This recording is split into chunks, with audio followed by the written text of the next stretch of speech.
Doctor ইউনূসের উপর ৭৫টি মামলা করেছে তারেক রহমান। বিএনপি ক্ষমতায় বসেই ইতিহাস করছে। এখন এই ইউনূস গংদের কি হবে? তাদের বিরুদ্ধে ২-৪টা মামলা হওয়া উচিত না? দর্শক, ডক্টর ইউনূসের নামে মামলা দিয়ে তারেক রহমান ফিরছেন। তারেক রহমান এমনভাবে মামলা দিবেন কেউ আশা করেনি। ডক্টর ইউনূসকে ফাঁসিয়ে দেওয়া হয়েছে কোটি কোটি টাকার আত্মসাৎ মামলায়। এই ব্যাপারগুলো নিয়ে বিস্তারিত থাকছে আজকের ভিডিওতে। প্রতিদিনের মতো কর্মব্যস্ত প্রধানমন্ত্রী তারেক রহমান কিছুক্ষণ পর ফ্যামিলি কার্ড বিতরণের কর্মপরিকল্পনা নিয়ে আন্তঃমন্ত্রণালয় সভায় যোগ দেবেন তিনি। এই মুহূর্তে সচিবালয়ে আছেন সহকর্মী শুভ খান, সরাসরি যাচ্ছি তার কাছে। সচিবালয়ে দ্বিতীয় দিনের মতো কিন্তু অফিস করতে এসেছেন প্রধানমন্ত্রী তারেক রহমান। আমরা যতটুকু জানতে পেরেছি যে আজকে দুটি আন্তঃমন্ত্রণালয় বৈঠক রয়েছে। নৌবন্দর কিংবা দেশ অন্তর্বর্তী সরকারের সময় স্বাক্ষরিত চুক্তির ভবিষ্যৎ নিয়ে উঠেছে নানা প্রশ্ন। মেয়াদের শেষ সময় এসে তড়িঘড়ি করে চুক্তি করা নিয়ে তৈরি হয়েছে বিতর্ক। যেই সময়টা স্বাক্ষরিত হয়েছিল সেটা শুধুই কেবল একটি ডকুমেন্ট ছিল, এটার কোনো আইনি ভিত্তি ছিল না। আমরা তো পরিষ্কার বলেছি আমরা একটা আইনি ভিত্তি চাই। ত্রয়োদশ জাতীয় সংসদ নির্বাচনের ফলাফল বাংলাদেশের রাজনীতির সমীকরণকে বদলে দিয়েছে। সংসদে প্রধান বিরোধী দল হিসেবে আবির্ভূত হয়েছে বাংলাদেশ জামায়াতে ইসলামী। বিএনপি সরকারের সাথে প্রধান বিরোধী দল জামাতের নীরবে নিভৃতে জামাত এনসিপি বিরাট ঘটনা ঘটে গেছে। আসলে ঘটনা অনেক এক প্রকার অঘটনই ঘটে গেছে। দর্শক, অন্তত আমরা তারেক রহমানের কাছে এরকমটা আশা করিনি। ডক্টর ইউনূস কিন্তু বাংলাদেশের জন্য যা করেছেন আপনারা সকলেই ভালো জানেন। আজকের ভিডিও খুবই গুরুত্বপূর্ণ, নাটেনের সম্পূর্ণ ভিডিও আপনাকে দেখতে হবে যদি আপনারা এই বিষয়টা খুব ভালোভাবে জানতে চান। দর্শক, আজকের ভিডিওটা যে ঘটনাটা ঘটলো জাস্ট দেখার পর আপনাদের চোখ উল্টে যাবে, আমি নির্ঘাত করে দেবো এবং এই ব্যাপার নিয়ে আপনাদের মূল্যবান মন্তব্যটি আমাদের কমেন্ট বক্সে জানাতে থাকুন। চলুন আমরা সরাসরি শুনে আসি আজকের ঘটনাটা কি ঘটতে চলেছে। তৃতীয় দিনের মতো কর্মব্যস্ত প্রধানমন্ত্রী তারেক রহমান কিছুক্ষণ পর ফ্যামিলি কার্ড বিতরণের কর্মপরিকল্পনা নিয়ে আন্তঃমন্ত্রণালয় সভায় যোগ দেবেন তিনি। এই মুহূর্তে সচিবালয়ে আছেন সহকর্মী শুভ খান, সরাসরি যাচ্ছি তার কাছে। সচিবালয়ে দ্বিতীয় দিনের মতো কিন্তু অফিস করতে এসেছেন প্রধানমন্ত্রী তারেক রহমান। আমরা যতটুকু জানতে পেরেছি যে আজকে দুটি আন্তঃমন্ত্রণালয় বৈঠক রয়েছে এই সচিবালয়ের। সকাল বেলায় 11:30টার দিকে এই আন্তঃমন্ত্রণালয় বৈঠক হবে হচ্ছে ফ্যামিলি কার্ড নিয়ে।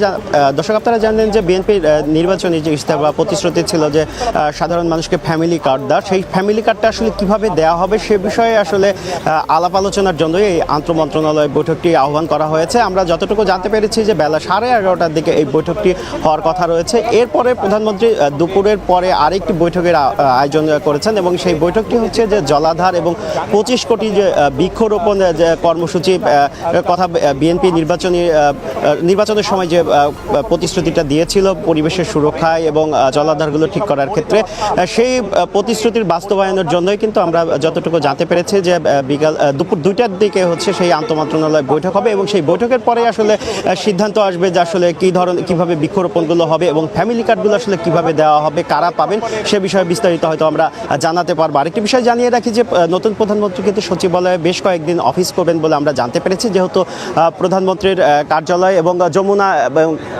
এই দুটির সংস্কার কাজ চলছে, সে কারণে আপাতত প্রধানমন্ত্রী সচিবালয়ে অফিস করবেন এবং যখনই যমুনা রাষ্ট্রীয় অতিথি ভবন অর্থাৎ যমুনাতে প্রধানমন্ত্রী অবস্থান করবেন এমনটি শোনা যাচ্ছে। তো সেইটি সংস্কার কাজ এবং প্রধানমন্ত্রীর কার্যালয়ের সংস্কার কাজ শেষ হলে তখন তিনি নিয়মিত প্রধানমন্ত্রী কার্যালয়ে অফিস করবেন বলে আমরা জানতে পেরেছি। তো বলা চলে যে এর আগে প্রথম দিনের যে মন্ত্রিসভার বৈঠক, সেই বৈঠকে অংশ নিতে গতকালকে কিন্তু প্রধানমন্ত্রী তারেক রহমান এই সচিবালয়ে এসেছিলেন এবং বলা চলে যে সেটি তার প্রথমবারের মতো প্রধানমন্ত্রী হিসেবে সচিবালয়ে আসে। তো সে মন্ত্রিসভার প্রথম বৈঠকটি কিন্তু গতকাল প্রথম বৈঠকটি কিন্তু অনুষ্ঠিত হয়েছে এবং সেই বৈঠকে কিন্তু আসলে আমরা বৈঠক সূত্রে জানতে পেরেছি যে 3টি বিষয়ে অগ্রাধিকার দেওয়া হয়েছিল। একটি হচ্ছে যে যেহেতু রমজান চলছে, রমজানে প্রতি বছর অন্যান্য বছরগুলোতে দেখা যায় যে নিত্যপণ্যের দাম অস্বাভাবিকভাবে বেড়ে যায়, সরবরাহে এক ধরনের সংকট তৈরি হয়। তো মন্ত্রিসভার বৈঠকে আসলে সে বিষয়ে আলোচনা হয়েছে যে বাজারে নিত্যপণ্যের সরবরাহ নিশ্চিত রাখা এবং সেই সরবরাহ নিশ্চিতের পাশাপাশি মূল্য সাধারণ মানুষের নাগালের মধ্যে নিয়ে আসা, এই বিষয়গুলো কিন্তু আলোচনা হয়েছে। আর একটি বিষয়ে আলোচনা হয়েছে সেটি হচ্ছে কিন্তু যে আইন শৃঙ্খলা পরিস্থিতির উন্নতির বিষয়ে কিন্তু আসলে সে মন্ত্রিসভার বৈঠকে আলোচনা হয়েছে বলে আমরা জানতে পেরেছি। যদিও স্বরাষ্ট্রমন্ত্রী যেমন গতকালকে বলেছেন যে মবের দিন শেষ, অর্থাৎ সারা দেশে বিভিন্ন স্থানে কিন্তু মব সংগঠিত হয়েছে। তো সেই মব বন্ধ করে আইনশৃঙ্খলা পরিস্থিতি স্বাভাবিক পর্যায়ে নিয়ে আসার জন্য কিন্তু মন্ত্রিসভার যে প্রথম বৈঠক সেখানে সর্বোচ্চ গুরুত্ব দেওয়া হয়েছে। তো যেহেতু ফ্যামিলি কার্ড নিয়ে আন্তঃমন্ত্রণালয় সভা অনুষ্ঠিত হতে যাচ্ছে এবং এরপরে 25 কোটি বৃক্ষরোপণ নিয়ে যে আলোচনা আন্তঃমন্ত্রণালয় সভা সেটি অনুষ্ঠিত হবে, এর পরবর্তীতে আসলে সরকারি কী ধরনের পদক্ষেপ নিতে যাচ্ছে সেই আপডেটগুলো দর্শকদের জানিয়ে দিতে পারে। বিএনপি সরকারের সাথে প্রধান বিরোধী দল জামাতের নীরবে নিভৃতে জামাত এনসিপির বিরাট ঘটনা ঘটে গেছে, কিন্তু এটা নিয়ে মিডিয়া তেমন হাইলাইট করছে না এবং তেমন কোনো আলোচনা নেই। আসলে ঘটনা অনেক এক প্রকার অঘটনই ঘটে গেছে, যার প্রভাবে অতি শীঘ্রই বাংলাদেশে অকল্পনীয় কিছু আপনারা দেখতে পারেন। আমরা চাই দেশটা সুন্দরভাবে চলুক, যেভাবেই হোক, ইঞ্জিনিয়ারিং করে হোক। আর ইউনুসের মেটিকুলাস ডিজাইন নির্বাচনের মাধ্যমে তারা ইউনুস তার কিংস পার্টি বিএনপি ক্ষমতা দিয়েছে, হোয়াট এভার, যেহেতু ক্ষমতা এসে গেছে এখন দেশটা সুন্দরভাবে চালাক, মানুষ মুক্তি পাক, মানুষ স্বাধীনতা ভোগ করুক, অর্থনৈতিক উন্নয়ন হোক, বেকারত্ব দূর হোক, কর্মসংস্থান সৃষ্টি হোক। আমরা চাই এটাই, কারণ সবার আগে মানুষের বেঁচে থাকা, ভালো থাকা, সুচিকিৎসা পাওয়া। এখন এটা যদি কোনো ফেসিবাদী সরকার করে তারপরও মন্দের ভালো, অতএব এইটা করুক, এতে বিএনপি জামাত একত্রে কাজ করুক। আমরা এটাই চাই, স্থিতিশীলতা আসুক, দেশের মানুষের মধ্যে কোনো শঙ্কা না থাকুক। দেখেন এই যে মানুষ অলরেডি ভয় পাচ্ছে, হাজার হাজার লোক আমাদেরকে বলছে ভাই বাড়ি কি ঘুমাবো নাকি, আবার বলছে যে দেশে কি থাকতে পারবো কি পারবো না, আবার আমাকে বলছেন ভাই দেশে আছেন এখনো। দেখেন সংখ্যাটা কি, দেশে আছেন এখনো। এর মানে ভেবেছিল যে বিএনপি ক্ষমতা এসেছে, সে আগের মতো ফেসিবাদ বিরোধী দলের লোকজন যারা বিএনপি সমালোচক তারা থাকতে পারবে না, অতএব তুমি লন্ডনে চলে যাও। অলরেডি মনে হয় গেছে, এটা ভেবেছিল অনেক। তো এই যে সংখ্যা, এটা দূর করুক, সবার জন্য একটা সেফ বাংলাদেশ হোক, ইউনূসের আমলে যেরকম সবাই স্বাধীনতা উপভোগ করতো এরকম হোক, সেটা প্রত্যাশা করি। কিন্তু ঘটনা কিন্তু উল্টো দিকে যাচ্ছে, বাতাস উল্টো দিকে বইছে। যে সুবাতাস বইতে শুরু করেছিল সেই সুবাতাস অন্যদিকে মোড় নিচ্ছে। তো দর্শক, বিশেষ করে বিএনপি শপথ গ্রহণের দিনেই একটা আকাম ঘটিয়ে দিয়েছে। এই আকামের ফল রাজনীতিতে দীর্ঘমেয়াদী।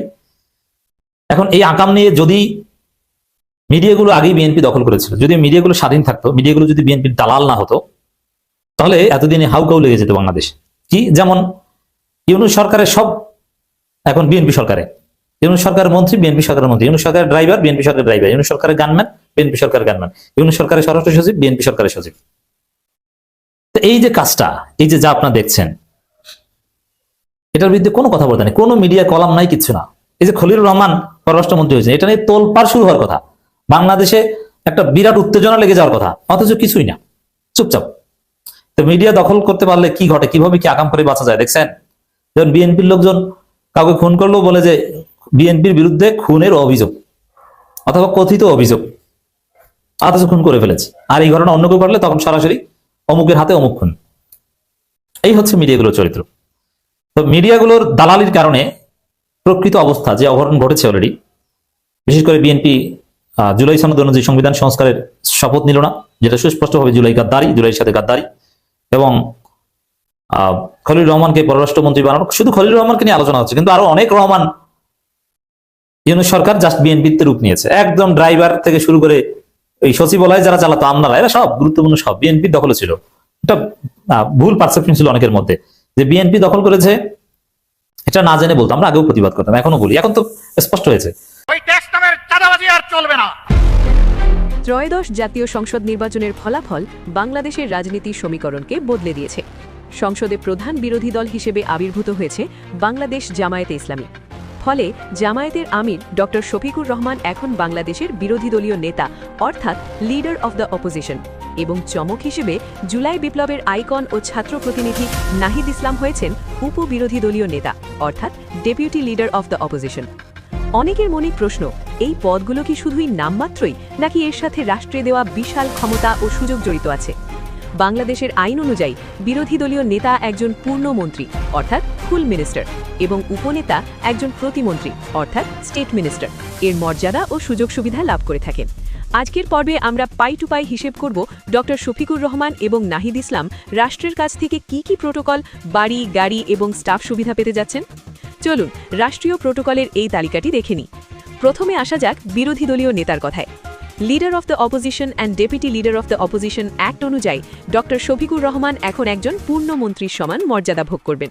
বাংলাদেশের ওয়ারেন্ট অফ প্রেসিডেন্স বা রাষ্ট্রীয় পদমর্যাদাক্রম অনুযায়ী প্রধানমন্ত্রীর পরেই স্পিকার। তারপরেই প্রধান বিচারপতি এবং তারপরেই মন্ত্রীদের অবস্থান, অর্থাৎ প্রোটোকলের দিক থেকে তিনি রাষ্ট্রের অন্যতম শীর্ষ ব্যক্তি। তিনি যখন কোনো রাষ্ট্রীয় অনুষ্ঠানে যাবেন তখন তাকে মন্ত্রীর মতোই সম্মান জানানো হবে। সংসদে তার আসন থাকবে প্রধানমন্ত্রীর ঠিক বিপরীত দিকে, স্পিকারের বাঁ পাশের প্রথম সারিতে। বিরোধী দলীয় নেতা হিসেবে ডক্টর শফিকুর রহমান ঢাকায় একটি সুসজ্জিত সরকারি বাসভবন পাবেন। সাধারণত মিন্টু রোড বা হেয়ার রোডের কোনো একটি আলিশান বাংলো তার জন্য বরাদ্দ থাকবে। এই বাড়িগুলোর বৈশিষ্ট্য হল ভাড়া ও রক্ষণাবেক্ষণ। এই বাড়ির কোনো ভাড়া তাকে দিতে হবে না। বাড়ির ফার্নিচার, এসি, ফ্রিজ সব কিছু রাষ্ট্র বহন করবে। বিদ্যুৎ, গ্যাস, পানি এবং টেলিফোন বিল সব কিছু রাষ্ট্রের। বাড়ির গেটে থাকবে 24 ঘন্টা পুলিশের পাহারা। ডক্টর শফিকুর রহমান যদি এই সরকারি বাড়িতে না থেকে নিজের বাসায় থাকেন, তবুও সরকার তাকে বাড়ি ভাড়া বাবদ একটি মোটা অঙ্কের ভাতা প্রদান করবে। রাস্তায় বের হলে ডক্টর শফিকুর রহমানের গাড়িতে এখন উড়বে বাংলাদেশের লাল সবুজ পতাকা। আইন অনুযায়ী তিনি একটি সরকারি গাড়ি, সাধারণত পাজেরো জিপ বা হাই অ্যান্ড সিডান কার পাবেন। গাড়ির সামনে স্ট্যান্ডে জাতীয় পতাকা থাকবে, যা রাষ্ট্রীয় ক্ষমতার প্রতীক। গাড়ির তেল খরচ এবং ড্রাইভিংয়ের বেতন রাষ্ট্র পরিশোধ করবে। তিনি যখন ঢাকার বাইরে বা ভিতরে মুভ করবেন তখন প্রয়োজন অনুযায়ী পুলিশের এসকর্ট বা প্রোটোকল পাবেন, যাতে জ্যামে আটকে না থাকতে হয়। একজন বিরোধী দলীয় নেতার পক্ষে একা এসব কাজ করা সম্ভব নয়, তাই রাষ্ট্র তাকে এক বিশাল বহর ব্যক্তিগত স্টাফ প্রদান করে থাকে। ডক্টর শফিকুর রহমানের জন্য সরকার যেসব বেসব নিয়োগ দেবে, প্রথমত একজন পিএস, একজন উপসচিব পদমর্যাদার সরকারি কর্মকর্তা তার একান্ত সচিব হিসেবে কাজ করবেন। কি হতে যাচ্ছে রাষ্ট্রপতির পদ নিয়ে? আমাদের বর্তমান রাষ্ট্রপতি মোহাম্মদ শাহাবুদ্দিন চুপ্পুর মেয়াদ আছে 2028 সালের এপ্রিল পর্যন্ত এবং সংবিধানের 50 অনুচ্ছেদ অনুযায়ী যেহেতু রাষ্ট্রপতির মেয়াদকাল 5 বছর, সেহেতু ওই পদে কেউ থাকা পর্যন্ত অন্য কোনো ব্যক্তিকে রাষ্ট্রপতি নির্বাচন করার কোনো আইনগত সুযোগ নাই, যদি কিনা তিনি স্বেচ্ছায় স্বীয় পদ থেকে পদত্যাগ না করেন অথবা সংসদের মাধ্যমে তাকে ইমপিচমেন্ট বা অভিশংসন না করা হয়। কিন্তু যেহেতু বিএনপি সরকার গঠন করেছে, তার 5 বছর থাকার কোনো প্রশ্নই ওঠে না, এটুকু আমরা বলতে পারি। আর সেই জায়গা থেকে নিশ্চয়ই আমাদের মনে আছে গত ডিসেম্বরে আন্তর্জাতিক বার্তা সংস্থা রয়টার্সকে দেয়া একটি সাক্ষাৎকারে তিনি বলেছিলেন যে নতুন সরকার এলে, নির্বাচনের মাধ্যমে নতুন সরকার এলে তিনি পদত্যাগ করতে চান, তিনি আর এই পদে থাকতে চান না, তার কারণ ডক্টর মোহাম্মদ ইউনূস প্রশাসন বা সরকার তাকে যথেষ্ট পরিমাণ অপমান করে চলেছে। এখন সংসদে খুব স্বাভাবিকভাবেই তিনি যদি স্বেচ্ছায় পদত্যাগ করতে চান, সেরকম কোনো তার অভিমতের জায়গা থেকে স্পিকারের কাছে পদত্যাগ পত্র জমা দেন, সেক্ষেত্রে অবশ্যই নতুন রাষ্ট্রপতি নির্বাচিত হবে সংসদের মাধ্যমে। কে হবেন রাষ্ট্রপতি? কিন্তু কে হবেন রাষ্ট্রপতি এটির আগে এখন প্রশ্ন দেখা দিয়েছে কোন প্রক্রিয়ায় রাষ্ট্রপতি নির্বাচিত হবেন। যেহেতু সংসদ সদস্যদের মতামতের ভিত্তিতে যদি একাধিক ব্যক্তি এই পদে থাকেন প্রতিদ্বন্দ্বিতা করার মতন, এখন প্রশ্ন হচ্ছে যে কোন প্রক্রিয়ায় রাষ্ট্রপতি নির্বাচন করা হবে। আমরা জানি যে বর্তমান সংবিধান অনুযায়ী সংসদ সদস্যদের সংখ্যাগরিষ্ঠতার, এখন প্রশ্ন হচ্ছে কোন প্রক্রিয়ায় রাষ্ট্রপতি নির্বাচন করা হবে। বর্তমান সংবিধান অনুযায়ী খুব স্বাভাবিকভাবেই সংসদ সদস্যদের ভোটে নির্বাচিত হবেন রাষ্ট্রপতি যদি একাধিক ব্যক্তির নাম প্রস্তাব আকারে এই পদে আসে, আর যদি একজনই থাকেন তাহলে তিনি বিনা প্রতিদ্বন্দ্বিতায় নির্বাচিত হবেন। কিন্তু যেই জুলাই সনদ অনুযায়ী বিতর্কটা এর মধ্যে উঠেছে যে বর্তমান সংসদ সদস্যরা কি সংবিধান সমস্যা পরিষদের সদস্য হিসেবে শপথ নেবেন কিনা। জামাত এবং এনসিপি সদস্যরা শপথ নিয়েছেন, 2টি শপথ নিয়েছেন, কিন্তু বিএনপি একটি শপথ নিয়েছে। কিন্তু প্রশ্ন হচ্ছে কোন প্রক্রিয়ায় রাষ্ট্রপতি নির্বাচন করা হবে। বর্তমান সংবিধান অনুযায়ী সংসদ সদস্যদের সংখ্যাগরিষ্ঠ ভোটেই রাষ্ট্রপতি নির্বাচিত হবেন যদি কিনা একাধিক ব্যক্তি এই পদে প্রতিদ্বন্দ্বিতা করেন, আর যদি একজনই থাকেন তিনি বিনা প্রতিদ্বন্দ্বিতায় হয়ে যাবেন। কিন্তু জুলাই সনদ অনুযায়ী এই সংসদে একটি উচ্চ কক্ষ এবং বর্তমান সংসদ নিম্নকক্ষ আকারে থাকার কথা, এবং 2 কক্ষের অর্থাৎ জাতীয় সংসদ এবং উচ্চ কক্ষ যেটি গঠিত হবে, এই 2 হাউজের সদস্যদের মতামতের ভিত্তিতে রাষ্ট্রপতি নির্বাচন করা হবে। কিন্তু সেটি করতে গেলে তো আগে সংবিধান সমস্যা করতে হবে। এখন এটি নিয়ে তো তুমুল বিতর্ক চলছে, এক ধরনের প্রতিযোগিতা শুরুই হয়ে গেছে। বিএনপিকে মুনাফিক বলা হচ্ছে, আর বিএনপি বলছে যে না, সংবিধান সংস্কার পরিষদের সদস্য হিসেবে শপথ নেওয়ার কোনো সুযোগ নেই। দর্শক, ভিডিওটি দেখার পর আপনাদের মন্তব্য কি সেটা আমাদের কমেন্ট বক্সে জানাতে থাকুন, এবং এতক্ষণ ধরে আমাদের ভিডিওটি দেখার জন্য অবশ্যই অসংখ্য ধন্যবাদ। এরকম আলোচিত সমালোচিত সকল ভিডিও আমরা এই চ্যানেলে হাজির হই, তাই অবশ্যই আমাদের সঙ্গে থাকবেন, আমাদের চ্যানেলের সঙ্গে থাকবেন। ভালো থাকবেন, সুস্থ থাকবেন। আল্লাহ হাফেজ।